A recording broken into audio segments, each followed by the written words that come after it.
কিন্তু শুরু হয়ে গেল। কেন? রাষ্ট্র পরিচালনার জন্য যে দক্ষ পরিচালনা আছে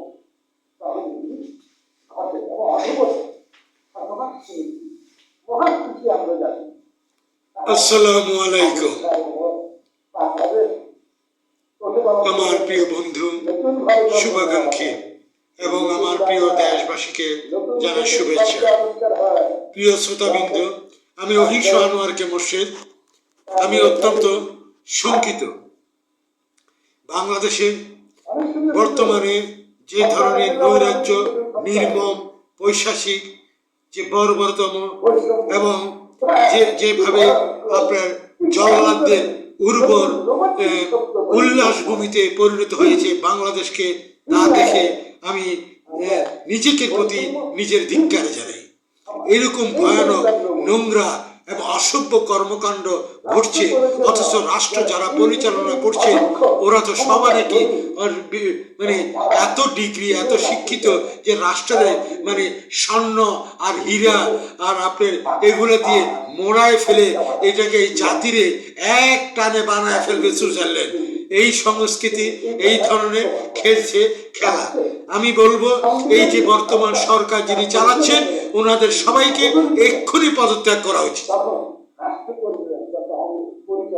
এখন অনেকে বলবেন, এবং যারা এই ধরনের নিত্য হত্যাকাণ্ড চালিয়ে নিত্য প্রকাশ করেন এবং হত্যাটাকে একটা শিল্পে পরিণত করেছেন, যে কতটুকু দক্ষ এবং শৈল্পিক নিপুণতভাবে একজন মানুষকে এত বর্বরতম পৈশাচিক কৌশল অবলম্বন করে তাকে জনসম্মুখে হত্যা করা হয় আর জনগণ টিকটক বানায়।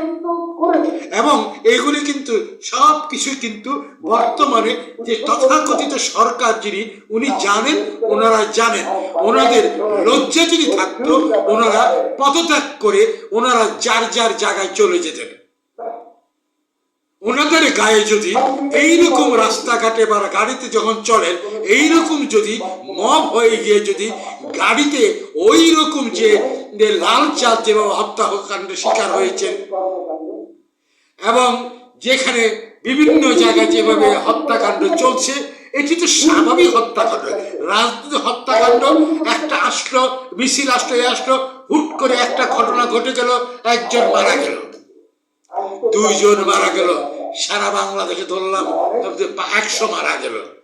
এটা পলিটিক্যালি ডিফারেন্স হতে পারে, কিন্তু এই হত্যাকাণ্ড তো সুপরিকল্পিত এবং প্রশিক্ষণ প্রাপ্ত। এরা তো মানুষ নামীয় জন্তু জানোয়ার, এবং জন্তু জানোয়ার এইকে নিয়ে, এদেরকে নিয়ে যে রাষ্ট্র যারা পরিচালনা করছে বলছেন রাষ্ট্রের মঙ্গলের জন্য আসছেন, এক ফেসিবাদকে তাড়িয়েছেন, ওনারা নাকি ফেসিবাদ নয়, ওনাদের থেকে বড় ফেসিবাদ আর কি হতে পারে। আর এবং ওনারা সভ্য। এই হত্যাকাণ্ড যারা দেখে, যদি কোনো সভ্য দেশ থাকতো তার স্বরাষ্ট্রমন্ত্রী, প্রধানমন্ত্রী সহ পুরো সংসদ সদস্য তাৎক্ষণিক বাধ্য হতো পদত্যাগ করতে। একটি উদাহরণ কি আপনাদের কাছে যায় না? যেমন ধরুন, একবার একটা রেল অ্যাক্সিডেন্ট ঘটেছিল ইন্ডিয়াতে, আজ থেকে বহু বছর আগে। রেলমন্ত্রী তাৎক্ষণিক পদত্যাগ করেছেন। এমনকি দেখেন একেবারে লেটেস্ট যেটা ব্রিটিশ পার্লামেন্টে, এবং সে ব্রিটিশ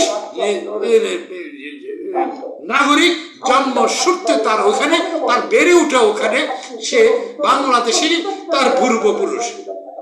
তার নাম টিউলিপ সিদ্দিকী, তার নামে অন্য একটা দেশ।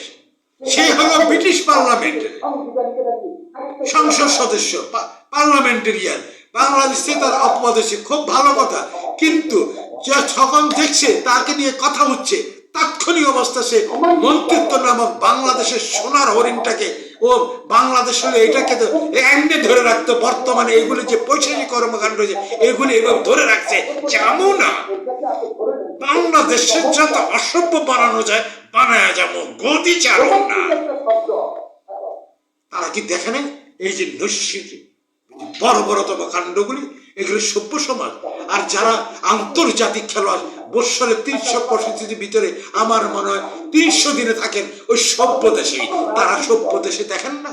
তাহলে তাদের চোখে কিভাবে এই ধরনের হিংস্রতাগুলি হয়? কিন্তু তারা এইগুলো দেখার পরেও সভ্য দেশের রাষ্ট্রপ্রধানের সাথে তাদের এত আন্তরিকতা, আর যারা রাষ্ট্র পরিচালনা করছেন বলছে তথাকথিত, আমি বলি তথাকথিত কারণ সাংবিধানিক ভিত্তি নেই, এই কারণে তথাকথিত, তারা রেসপেক্টেড। তারা দেখছেন না? তারাও থাকেন আমেরিকাতে, কানাডাতে, বিভিন্ন উন্নত দেশে, এবং সারা বিশ্বের উন্নত দেশে ঘুরে বেড়ান। তারা কি আমেরিকা থাকেন? আপনাকে দেখেন না কি হয় সেখানে? একটু এদিক ওদিক হলে মন্ত্রিত্ব পদত্যাগ করে চলে যান। আর আপনারা এখনো বসে আছেন যে নৃত্য করে করে হত্যা, নৃত্য করে করে ঢোল বাজি বাজিয়ে 32 নম্বরের মতো ঐতিহাসিক ভবন ভাঙ্গা, সারা বাংলাদেশের নৈরাজ্য আপনাকে দেখতে পাচ্ছেন না?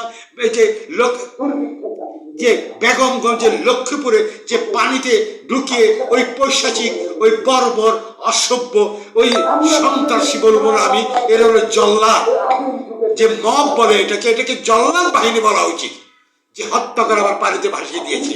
মুরাদনগরে সে যেরকমই হোক, পরিবার হোক, এইভাবে হত্যা করা হলো, কিভাবে পিটিয়ে পিটিয়ে হত্যা। এটি একটি সংস্কৃতি, লজ্জা লাগে না? তারা উন্নত দেশ থেকে আসে, তাদের বসবাস হলো উন্নত দেশে, তাদের ব্যবসা বাণিজ্য হলো উন্নত দেশে, উন্নত দেশে বসলে তারা নিয়ম কানুন মেনে চলেন। আর তারা বাংলাদেশকে আসছে শাসন করতে, রাষ্ট্র ক্ষমতা অধিষ্ঠিত হয়ে তারা এখনো পদত্যাগ করলো না। তারা লালচাঁদ ওরফে সোহাগ মিটফুটে হত্যাকাণ্ড দেখেননি? 1000 বার দেখেছেন সোশ্যাল মিডিয়াতে। তাৎক্ষণিক পদত্যাগ করেন নাই, কি লোভ নিয়ে বসে আছেন? আরো কিন্তু ভয়ঙ্কর অবস্থাতে নিয়ে যাবেন। আর এই রাষ্ট্রটা আর সাধারণ নাগরিকরা আমরা আমরা ডিজিটাল মিডিয়া তো ডিজিটাল করে তো দিয়ে গেছে আমাদের এই প্রযুক্তি, পূর্বের সরকারটা। এখন তো আমরা এটা ব্যবহার করে আমরা খালি ভিডিও করি, টিকটক করি, আর আমার সামনে একজনের হাত ফালাইতেছে, একজনের কল্লা ফালাইতেছে, একজনকে ধরে নিয়ে পেট্রোলের আগুন জ্বালায় দিচ্ছে, আরেকজনকে পৈশাচিক ভাবে ইট পাথর দিয়ে দিয়ে মারছে, আরেকজনকে জলাশয়ের ভিতরে, পানির ভিতরে 10-12 জন মিলে একজনকে হত্যা করে পানিতে ভাসিয়ে দিচ্ছে। সারা বাংলাদেশটা হয়েছে নরকের বাংলাদেশ। লজ্জা লাগে না?